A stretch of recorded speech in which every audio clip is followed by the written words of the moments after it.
Good morning students. आज मैं आपको मॉडल्स के बारे में बताने जा रहा हूं, तो ध्यानपूर्वक सुनिएगा। Please listen to my lecture. Last time मैंने आपसे डिस्कस किया था कि कैन, कुड, मे, माइट। आज मैं आपको बताने वाला हूं विल का उपयोग। It's very important for each and every one, right. तो विल का उपयोग कहाँ करते हैं?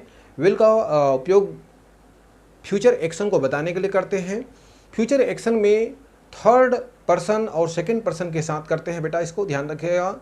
और फर्स्ट पर्सन के साथ हमेशा हम थ्रीट, धमकाना, डिटर्मिनेशन, दृढ़ संकल्प होना, वार्निंग, चेतावनी देना, और जितने भी इसका उपयोग है आपको बोर्ड में आपको अच्छी तरह से समझ में आएगा। तो देखिएगा, तो विल, गा, गेगी ये फ्यूचर एक्शन है। सेकेंड और थर्ड पर्सन में फ्यूचर एक्शन बताते हैं। फर्स्ट पर्सन में देखिएगा थ्रीट, धमकाना, वार्निंग, चेतावनी देना, प्रॉमिस, वचन देना, डिटर्मिनेशन, दृढ़ संकल्प होना। अब देखिए, you will do your job, आप अपना जॉब करोगे या फिर आप अपना नौकरी करोगे। He will read this book, वह इस पुस्तक को पढ़ेगा। तो ही क्या है? थर्ड पर्सन है, और यू क्या है? Second person. दोनों में हम किसका उपयोग किए? हम विल। ये क्या दोनों कर रहा है? हमारा फ्यूचर एक्शन को बता रहा है, सामान्य जनरल सेंस में इसको लिया जा रहा है। अब देखिए, आई विल सी यू, मैं तुम्हें कल देख लूँगा। आई विल सी यू, ये थ्रेट धमकी देते हैं, तो वहाँ पर इसका उपयोग करते हैं। I will pay you on Tuesday, मैं तुम्हें मंगलवार को भुगतान करूँगा। आई विल अचीव माई गोल, मैं अपना गोल अर्थात लक्ष्य को प्राप्त करूँगा, तो वो डिटर्मिनेशन है, राइट। तो ये आपका हो गया। फॉर्मल रिक्वेस्ट में भी करते हैं। फॉर्मल रिक्वेस्ट औपचारिक बोलचाल की भाषा में इसको करते हैं। Will you bring my pen please, will you open the door, will you make tea for me, ये हो गया हमारा औपचारिक बोलचाल की भाषा। तो will you put this one, क्या आप इसे रखोगे? Will you make coffee for me, क्या आप मेरे लिए कॉफ़ी बनाओगे, राइट। तो अब देखिए, ये हमारा फॉर्मल रिक्वेस्ट हो गया। विल नॉट से क्या बनता है? वोंट बनता है। ये जैसे कि बोलते हैं विल नॉट का वोंट, शेल नॉट का शेंट, ये होता है question tag. Question tag short form में इसको बोला जाता है। क्या आप मेरा काम करोगे? क्या आप मेरा काम नहीं करोगे? Won't you do my work, क्या आप मेरे लिए पत्र नहीं लिखोगे? Won't you write a letter for me. इस प्रकार से हम वाक्य बनाते हैं। अब देखिए, won't you finish your work, क्या आप अपना काम फिनिश नहीं करोगे, समाप्त नहीं करोगे? Won't you distribute Prasad now, क्या आप अभी प्रसाद वितरण नहीं करोगे? तो ये हो गया हमारा विल नॉट से वोंट का प्रयोग करने में होता है। अब देखिए, इंस्ट्रक्शन या कमांड को व्यक्त करने में all students will follow all the rules, सभी विद्यार्थीगण सभी नियमों का पालन करेंगे। All students will listen to the lecture of professors, सभी विद्यार्थीगण प्रोफेसर के लेक्चर को ध्यानपूर्वक सुनेंगे। तो इस प्रकार से इंस्ट्रक्शन और कमांड दोनों में करते हैं, राइट। विल का उपयोग हमेशा हैबिट को बताने के लिए करते हैं। ही विल स्मोक नाउ, वह अभी स्मोक करेगा, right. The girls will stand over there, लड़कियां वहाँ खड़े रहेंगी। तो इस प्रकार से हम इसका उपयोग करते हैं। The minister will arrive late, minister late से पहुँचेंगे, राइट। तो ये हैबिट को हमेशा बताता है। तो नंबर 1 मैंने बताया आपको, क्या बताया? Threat, promise, determination, wording. Second बताया फॉर्मल रिक्वेस्ट बताया। थर्ड बताया मैं वॉन्ट, प्रश्न करने में, राइट, ओके। और फोर्थ में बताया इंस्ट्रक्शन या कमांड, और विल का प्रयोग बताया मैं आपको हैबिट बताने में, राइट। तो ये हमारा विल का प्रयोग हो गया। अब मैं आपको वुड का प्रयोग बताने जा रहा हूँ, ध्यानपूर्वक देखिए। डियर स्टूडेंट्स, तो मैं आपको बता रहा था विल का उपयोग। अब हम चलते हैं वुड का उपयोग बताने में। तो विल का पास्ट क्या होता है? वुड। वुड मतलब भी होता है गा, गे, गी। वुड का उपयोग मोर पोलाइटनेस, रिक्वेस्ट बताने के लिए किया जाता है। जैसे कि क्या आप यह मेरा काम करेंगे? Would you do my work this, क्या आप मेरे पुस्तक को वहाँ रखेंगे? Would you keep my book there. तो इस प्रकार से हम वुड का उपयोग देखते हैं। अब हम आपको बोर्ड में अच्छी तरह से समझाएंगे, और मैं आपको एग्जाम्पल दे देकर बताऊंगा, वो that will be better for you to understand, okay. Would मतलब होता है गा, गी, पोलाइट, रिक्वेस्ट, अधिक विनम्रता में। Would you send me an application form, क्या आप मुझे एक एप्लीकेशन फॉर्म भेजेंगे? Would you mind dropping me there? क्या आप मुझे वहाँ छोड़ने की कृपा करेंगे? तो जहाँ पर आपको रिक्वेस्ट लगता है वहाँ पर आप वुड का उपयोग कीजिएगा। Would you serve food for me now? क्या आप मेरे लिए भोजन परोसेंगे? इस प्रकार से हम वुड का उपयोग कर सकते हैं।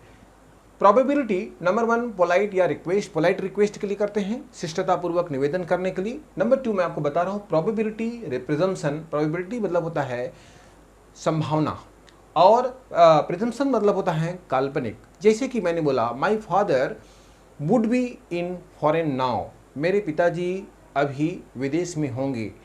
Perhaps my some friends would also be on the road, शायद कुछ मेरे दोस्त लोग रास्ते पर होंगे।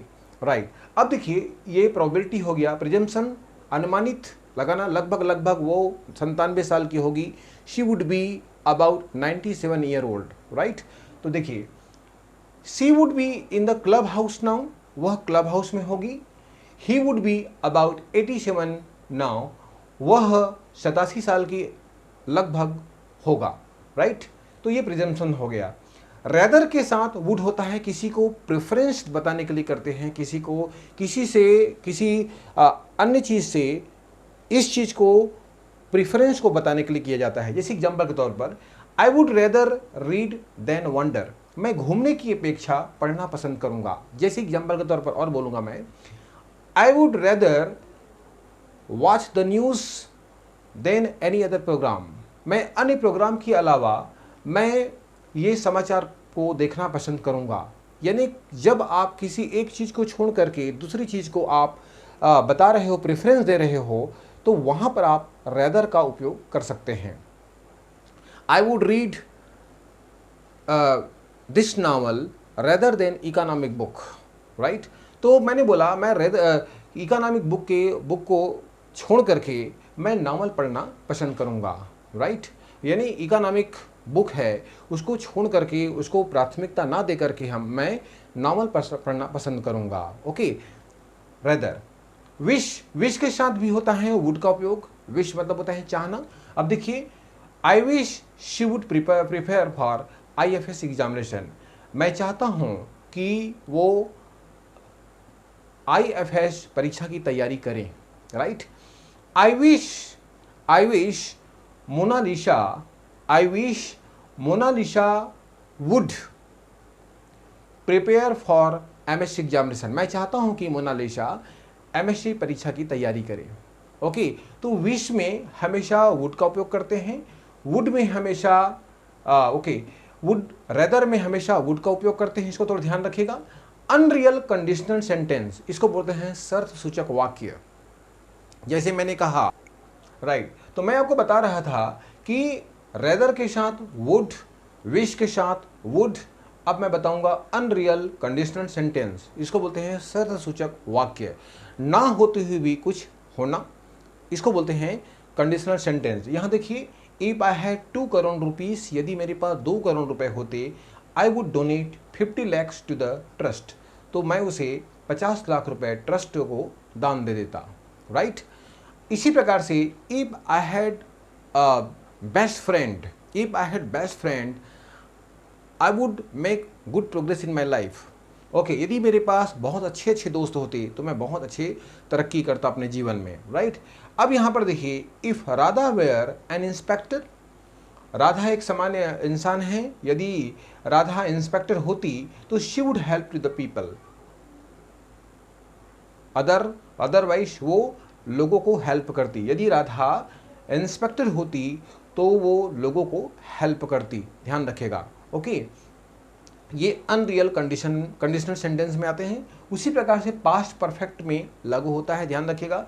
पास्ट परफेक्ट का फार्मूला है subject plus had plus verb का third form plus object.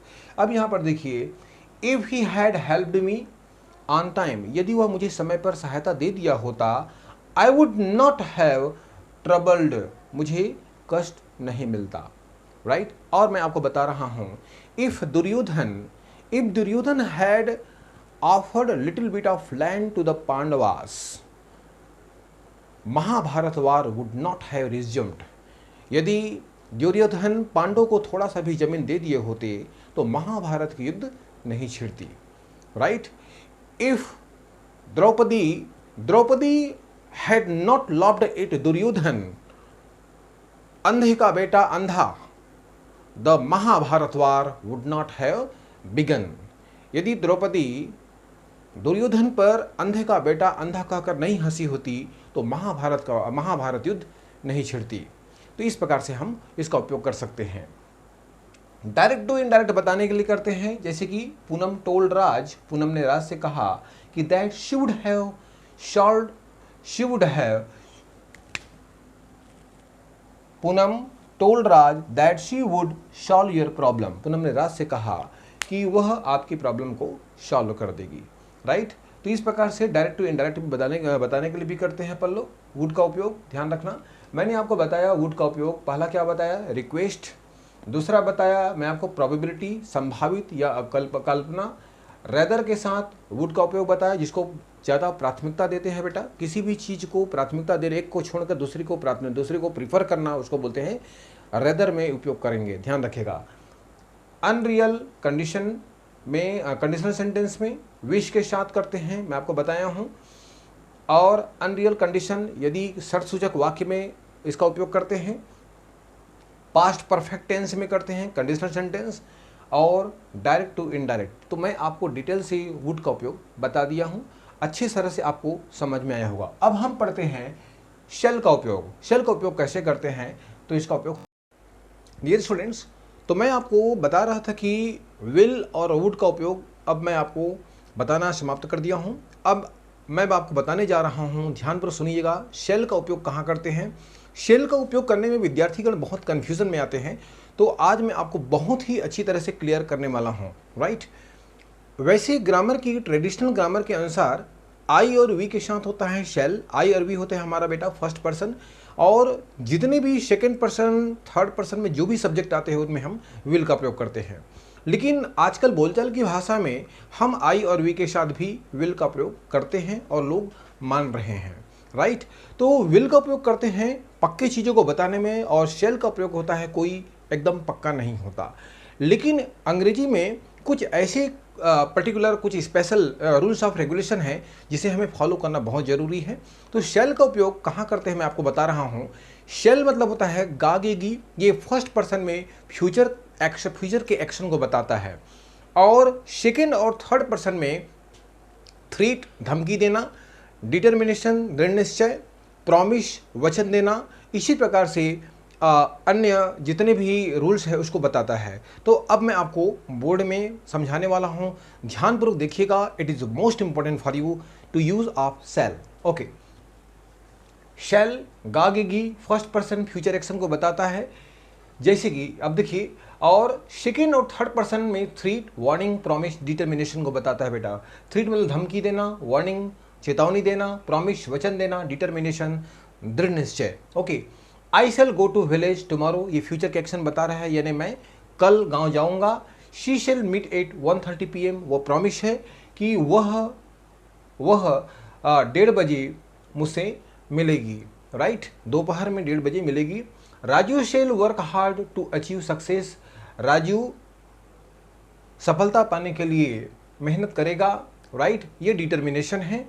We shall play kabaddi, ये फ्यूचर के एक्शन को बता रहा है कि हम कबड्डी खेलेंगे। तो ध्यान रखिएगा, ये it is the most important for you. ये हमारा हो गया शेल का उपयोग।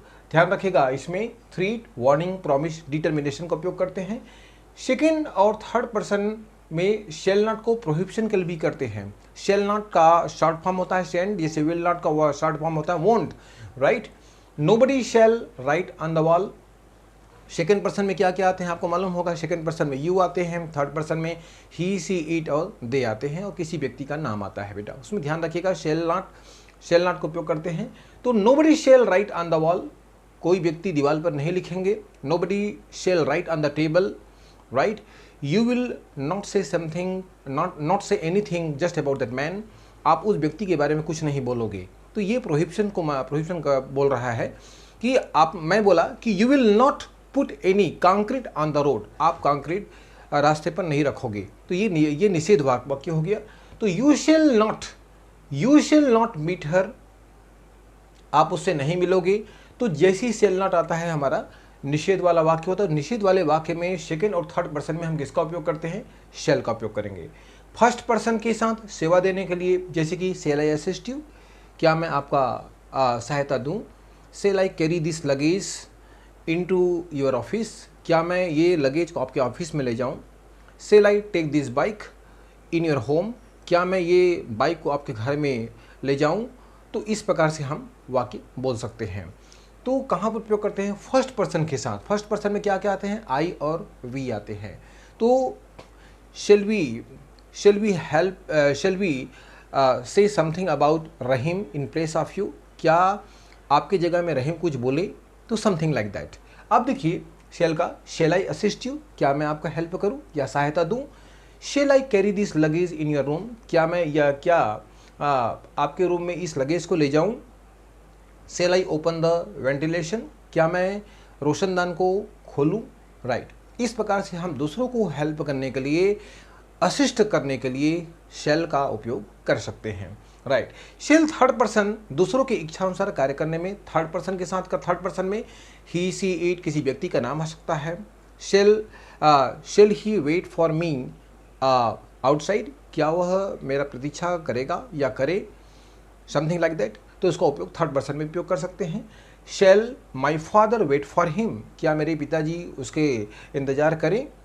राइट। करेगा नहीं, करें, ऐसा आ सकता है। Shall the waiter serve good dishes, क्या वेटर एक अच्छा डिशेज सर्व करे? राइट। तो एक दूसरों की इच्छा के मुताबिक काम करने पर हमेशा हम शेल का उपयोग कर सकते हैं। तो मैंने आपको क्या बताया कि फर्स्ट पर्सन में फ्यूचर एक्शन, सेकेंड और थर्ड पर्सन में threat, warning, promise, determination. Right. तो इसको ध्यान रखिएगा। इसको प्रोहिबिशन निषेध वाले वाक्य में शेल नॉट के साथ उपयोग कर सकते हैं, सेकेंड पर्सन और थर्ड पर्सन में। और फर्स्ट पर्सन के साथ, फर्स्ट पर्सन में क्या आते हैं? आई और वी, ये सेवा देने के लिए होता है, सेवा देना। तो ये इसको ध्यान रखिएगा। और ये थर्ड पर्सन में आप शेल का उपयोग दूसरों की इच्छा के अनुसार काम करने पर भी इसका उपयोग करते हैं। राइट। तो शेल का उपयोग अच्छी तरह समझ में आ गया होगा। अब हम आपको बताने वाले हैं शुड का उपयोग। अब देखिए डियर स्टूडेंट्स, तो मैं आपको बताने वाला हूं शुड का उपयोग। शुड मतलब होता है चाहिए। इसके पहले क्या बताया था मैं आपको? Will, would, shall. अब मैं आपको बताने जा रहा हूं शुड। शुड मतलब होता है चाहिए। इसका उपयोग करते हैं पहले ड्यूटी मतलब होता है कर्तव्य, मॉरल ऑब्लिगेशन मतलब होता है नैतिक जिम्मेदारी, थर्ड है रिस्पॉन्सिबिलिटी उत्तरदायित्व, और फोर्थ है एडवाइस। तो मैं अब आपको बोर्ड में अच्छी तरह समझाने वाला हूं। Please look at the board carefully, it is the most important for each and every one, a person who is going to prepare for not only for annual examination but also for their competition examination, right? So please I do request from all of you, please look at the board. should मतलब होता है चाहिए, you should work hard, आपको मेहनत करना चाहिए, ये advice के लिए हो गया बेटा। he should obey his parents, उसे अपने माता पिता का आज्ञा पालन करना चाहिए। moral obligation इसको बोलते हैं। one should obey one's elder, कोई भी इंसान को अपने से बड़ों का इज्जत करना चाहिए। Right. You should take care of your briefcase, आपको अपने ब्रीफ केस का ध्यान रखना चाहिए। ये हो गया हमारा रिस्पॉन्सिबिलिटी हो गया, ऊपर का हो गया हमारा ड्यूटी हो गया। अब कंडीशनल सेंटेंस में शर्त सूचक वाक्य में लेस्ट या शुड, लेस्ट मतलब होता है ऐसा ना हो कि। एक एग्जाम्पल देखते हैं, दरवाज़ा धीरे से खोलो, ऐसा ना हो कि मैनेजर गुस्सा आ जाए। Open the door slowly lest the manager should loses his temper, right? Read the book carefully lest you should fail, पुस्तक ध्यानपूर्वक पढ़ो, ऐसा ना हो कि फेल हो जाओ। राइट। तो इस प्रकार से हम लेस्ट का उपयोग देखते हैं। हम कंडीशनल सेंटेंस में लेस्ट के साथ शुड आता है, ध्यान रखिएगा। रीड द बुक केयरफुली, पुस्तक ध्यानपूर्वक पढ़िए। Lest you should miss some point या एनी पॉइंट या एनीथिंग, ध्यानपूर्वक पढ़िए पुस्तक, ऐसा ना हो कि कुछ पॉइंट को आप मिस कर जाओ। रिस्पेक्ट योर एल्डर्स, अपने से बड़ों का सम्मान करो, ऐसा ना हो कि आपको पछताना पड़े। तो लेस्ट के साथ शुड आते हैं, ध्यान रखिएगा। पर्पस किसी का विचार जानने के लिए होता है। The teacher scolded the students, शिक्षक विद्यार्थियों को डांटे। Show that they should work hard honestly, ताकि वो ईमानदारी पूर्वक मेहनत करे, राइट। ही वर्कड हार्ड, उसने बहुत ज़्यादा कड़ी मेहनत किया ताकि he should maintain his family, ताकि वो अपने परिवार का भरण पोषण कर पाए, राइट। तो इसके पहले भी आपको बताया था कि प्रेजेंट इसी में बताया था कि आपको मे का उपयोग इसमें करते हैं, बताया था। शो दैट में हम मे या माइट का उपयोग करते हैं, आपको बताया था, लेकिन शो दैट में हम शुड का भी उपयोग करते हैं। It is true, okay, it is correct. Should में परफेक्ट टेंस में आते हैं। परफेक्ट टेंस का कहने का तात्पर्य होता है चाहिए था, हमें सही समय पर आना चाहिए था। We should have come on time या we should have come at right time. आपको धूम्रपान नहीं करना चाहिए था। You should not have smoked, okay. अब देखिए कुछ example. He should have prepared for IPL, उसे IPL की तैयारी करना चाहिए था। I should have perform nicely on stage, मुझे स्टेज पर अच्छे से परफॉर्म करना चाहिए था। तो ये बेटा आपको समझ में आ गया होगा। शुड का उपयोग मैंने आपको बताया, 4-5 उपयोग बताया। 1, दूसरा बताया कंडीशनल सेंटेंस, थर्ड बताया पर्पस, और फोर्थ बताया मैं आपको परफेक्ट टेंस, ओके। तो शुड का उपयोग आपको अच्छी तरह से समझ में आ गया होगा। Hopefully there is no any problem to understand. यदि हमारे समझाने में आपको किसी प्रकार से प्रॉब्लम आया होगा तो कमेंट बॉक्स में जा करके जितनी भी आपके हमारे भी ड्रॉबैक्स पॉइंट हो उस पर अपना विचार प्रस्तुत कीजिएगा, और उसको हम जितने भी आपके प्रॉब्लम्स हैं उसको हम सॉल्व करेंगे। Hopefully there is no any problem. यदि हमारा वीडियो आपको पसंद आए तो लाइक कीजिएगा, शेयर कीजिएगा, और and please do not forget to subscribe my YouTube channel. Thank you very much for today's class. Okay, thank you.